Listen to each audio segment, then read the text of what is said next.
wase. Yes, I want someone. Aha. Who someone?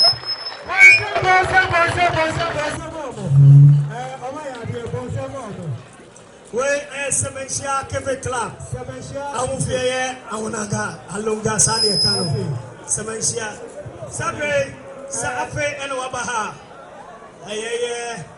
The biggest event in Ashanti region, the first ever. Ebisida. Apomedia share bia yebida. Yen the kind of Portugal we are the pace setters. Said they work on the bia to the dino. And that a depart of the Abagana moment for the van capsules. A boy Johnson we are repa. Asabre bia one meet the beer and patch us up a biatra. You'll be on some chebi. And see the Abaka Federal Biano. No, see the sense of Chad and another. Come a beer the Chad and not every Kedron was a Bacashe. And your van capsules, 80 and I say. And rocket in the Cadamane, your power to my Ashanti region. I have a Kogana Mami Pia, Finneco, say Heba shop, say pharmacy shop. The beer tone Drobia, Bayamo, Catabia, with your good and you will look Casunem, and now pay this to her. Yet the motive forward way. Mobia and Tom Rose 17 galaxies. Da. A shema Kumakwediasa, Sadiakano, and a power man 9, a Viamianu, and after England 9. The years waiting fear to me for 3 days. Sonum ye, yes, Yadiano was supposed to the corner, 2-3 days time, which means Yasunum Sedabaya, which is a problem in my Pama. Sabre, so what was one? Sabre, Lamos, oh, 10 minutes. Smadu, Yavas Technical University, Ashanti Hall, 10 minutes, Mr. What's the man of us?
Pakolo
Ashanti all.